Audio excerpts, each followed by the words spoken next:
안녕하세요. 3학년 기술과정 C 시간이 돌아왔습니다. 2주 동안 잘 지내셨나요? 지난주에는 선거 때문에 우리가 수업을 함께 하지 못했었는데요. 이번 주에는 기술과정 C 수업을 할 수 있게 되어서 너무도 기쁩니다. 자, 그럼 이제 수업을 시작해 볼 텐데요. 여러분들은 교과서 96쪽, 97쪽을 펴주시면 되겠습니다. 이번 1학기 동안 배울 단어는요. 3단원 자원관리와 자립이라는 단원입니다. 여기에는 크게 두 개의 단원으로 이루어져 있는데요. 하나는 저출산 고령사회와 일가정 양립, 그리고 또 하나는 생애설계와 진로 탐색입니다. 이 단원을 배우면서 무엇을 학습하게 될 것인지 오른쪽에 나와 있는 글을 한번 읽어보도록 할게요. 오른쪽에 보시면 이렇게 글이 나와 있습니다. 선생님이 한번 읽어보도록 하겠습니다. 최근 우리나라는 저출산 고령화 문제로 사회적 위기와 관심이 고조되고 있다. 또한 청소년기는 자신의 진로에 대하여 생각하고 미래를 준비해 나가는 시기이다. 이 단원에서는 저출산, 고령사회의 원인과 영향을 알고 가족 친화 문화의 필요성을 이해하여 일과 가정생활을 조화롭게 양립할 수 있는 능력을 기를 수 있도록 한다. 또 청소년기의 건전한 직업 가치관을 바탕으로 자신의 적성에 맞는 진로를 탐색하고 준비하여 자신의 생애를 자기주도적으로 설계해 보도록 한다.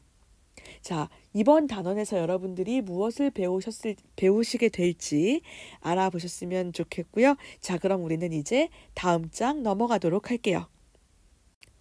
자, 다음 장을 보시면 이런 페이지가 나올 겁니다. 먼저 저출산, 고령사회와 일가정 양립에 대해서 알아볼 텐데요. 왼쪽에 보시면 창의 열기라고 해서 뭔가 만화 같은 사건 만화가 두 개 나와 있는데요. 이 내용은 뒷부분에 있는 일가정 양립에 해당하는 내용이기 때문에 그때 다시 한번 보도록 하고요. 우리는 오른쪽 페이지로 넘어갈 겁니다. 오른쪽 페이지를 한번 보도록 할게요. 저출산 고령사회에 대해서 알아보도록 할 건데요. 여기 밑에 글 한번 읽어보도록 하겠습니다. 최근 우리나라는 저출산 고령사회로 변화하면서 사회적 위기와 관심이 고조되고 있다. 그러므로 저출산 고령사회의 특징과 문제점, 가족 환경 변화에 미치는 영향을 이해하고 이에 대한 대비가 필요하다. 라고 되어져 있습니다. 우리나라는 저출산 그리고 고령사회라고 이야기를 합니다. 오른쪽에 보시면 한 사진이 나와 있는데요. 이 사진을 조금 더 확대해서 보면서 이야기를 이어나가도록 할게요. 자, 조금 다르게 화면을 구성해 보았습니다. 밑에 쪽에 있는 사진을 보시면 우리가 일반적으로 타고 있는 지하철의 모습과 조금 다른 게 느껴지시나요? 무엇이 바뀌어 있죠? 그렇죠. 경로석의 위치와 일반석의 위치가 바뀌어져 있습니다. 저출산 고령사회가 지속된다면 앞으로는 지하철도 이러한 모습으로 바뀌게 될 수도 있다라는 모습을 보여주고 있어요. 지하철의 모습을 보여주고 있지만 아마도 우리 사회에 많은 것들이 바뀌게 될 겁니다. 그럼 이것을 우리가 대비하고 어떻게 해결 방안을 마련해야 할지를 생각해 보는 것이 중요하다라는 거죠. 자, 그럼 우리는 이번 단원에서는요. 저출산 고령사회에 대해서 의미, 그리고 원인과 영향, 마지막으로 해결 방안까지 알아보는 것으로 마무리하도록 할 텐데요. 오늘은 그 중에 첫 번째인 의미에 대해서 알아보도록 하겠습니다. 먼저 학습 목표부터 알고 가도록 할게요. 저출산 고령사회가 개인 및 가정생활에 미치는 영향을 인식하고 해결 방안을 제시할 수 있다입니다. 자, 그럼 저출산 고령사회의 의미에 대해서 알아보도록 할게요. 여러분들은 교과서 99쪽을 계속 봐주시고요. 선생님은 조금 간략하게 꾸린 다른 화면으로 설명을 이어가도록 하겠습니다. 자, 오늘 두 가지에 대해서 알아볼 건데요. 하나는 저출산, 또 하나는 고령사회입니다. 먼저 저출산에 대해서 알아보도록 할게요. 여러분들 교과서 보도록 하겠습니다. 교과서 보세요. 저출산이란 자녀를 적게 낳아 출생률이 저하되는 현상을 말한다. 우리나라의 합계 출산율은 지속적으로 감소하여 2015년 1.24명으로 세계 최저 수준이다라고 되어 있습니다. 밑줄 한번 쳐볼까요? 저출산이란 무엇이다? 자녀를 적게 낳아 출생률이 저하되는 현상을 이야기한다. 자, 우리나라의 합계 출산율은 이라고 되어져 있는데요. 합계 출산율이 무엇인지 알아보도록 할게요. 합계 출산율은요, 여성 한 명이 평생 낳을 수 있는 평균 자녀 수를 이야기를 합니다. 아이는 여성만 낳을 수 있습니다. 그럼 여성 한 명이 평생 동안 몇 명의 자녀를 낳을 수 있는가, 아니 몇 명의 자녀를 낳고 있는가를 평균적으로 나타낸 수치인데요. 우리나라에서는 이 합계 출산율을 1983년부터 조사를 하기 시작을 했습니다. 오른쪽에 보시면 그래프 하나가 나와 있고요. 이 그래프는 여러분들 교과서에 똑같이 나와 있는데요. 숫자 한 개를 좀 수정을 해야 될 것 같아요. 1983년도표를 보시면 20.6이라고 되어져 있습니다.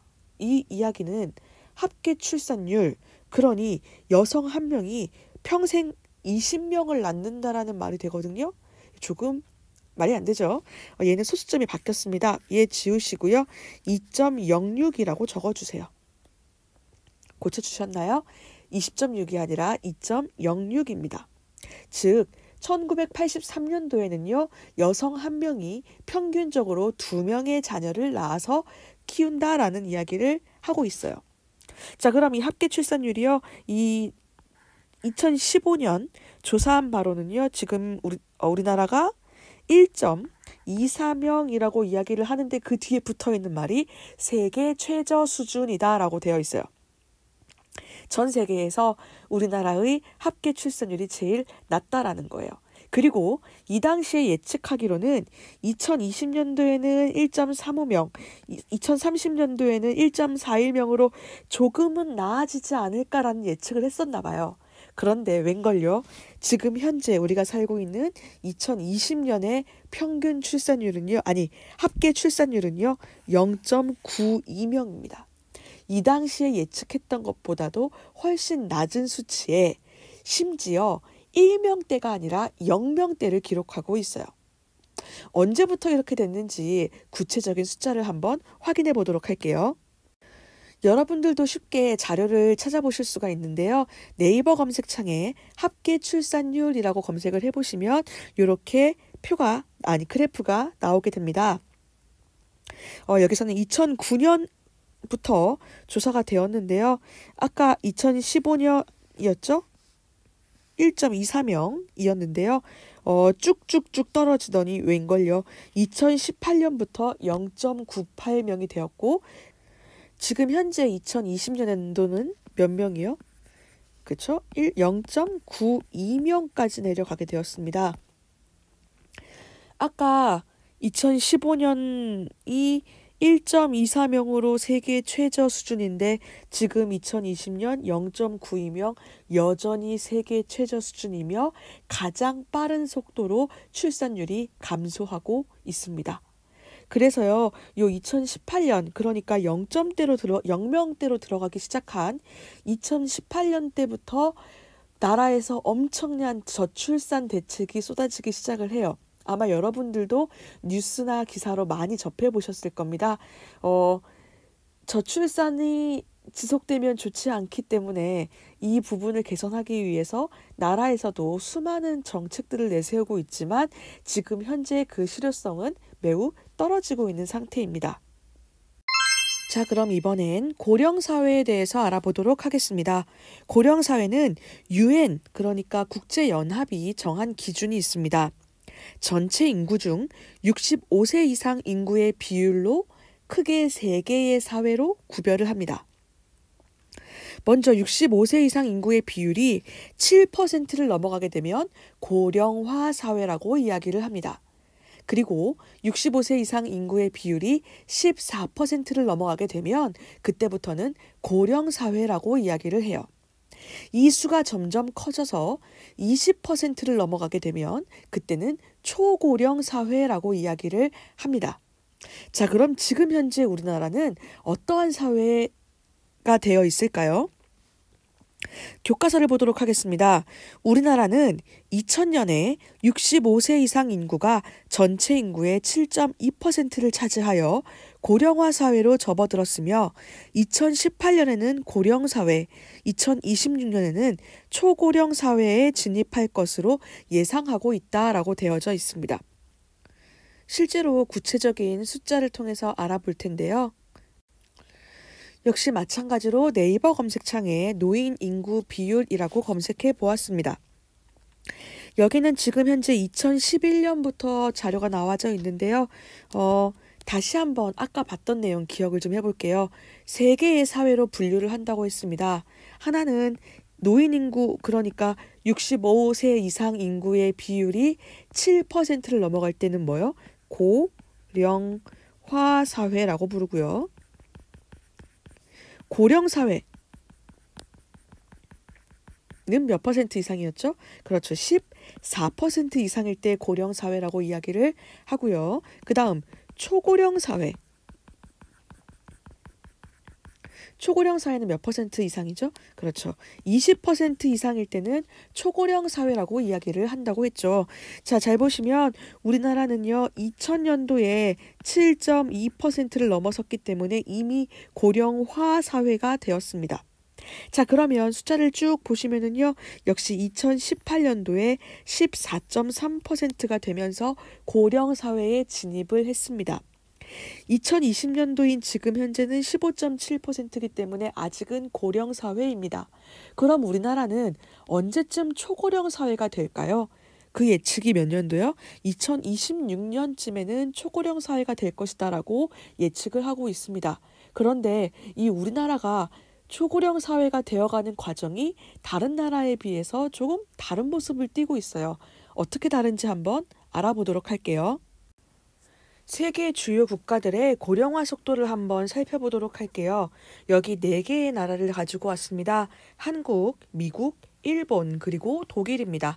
각각의 나라가 고령화 사회에서 고령 사회로 또 고령 사회에서 초고령 사회로 넘어가는 데 걸리는 기간을 한번 살펴봐 주세요. 한국은 18년이 걸렸습니다. 고령화 사회에서 고령 사회로 넘어가는데 18년이 걸렸어요. 그런데 미국은 73년. 일본도 24년, 독일도 40년이 걸렸습니다. 유독 우리나라가 다른 나라들에 비해서 조금 더 빠르다라는 걸 느낄 수 있죠. 그런데 고령 사회에서 초고령 사회로 넘어가는 기간은 더 빠릅니다. 한국은 8년 걸린다고 되어 있고요. 미국은 21년, 일본은 12년, 독일은 37년이 걸릴 것이다. 그리고 또 걸렸다라고 조사가 되어지고 있습니다. 이렇게 고령화 속도가 빠른 것이 당연히 문제가 되겠죠. 왜 문제가 되느냐?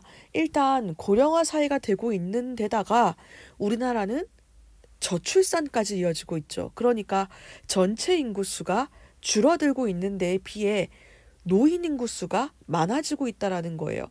결국 다양한 사회 문제들이 발생하게 될 텐데요. 이건 이 다음 시간에 이어서 알아보도록 하고요. 이 기간이 그래도 조금 길어야 이 대책을 마련하는 데 걸리는 시간이 좀 필요하거든요.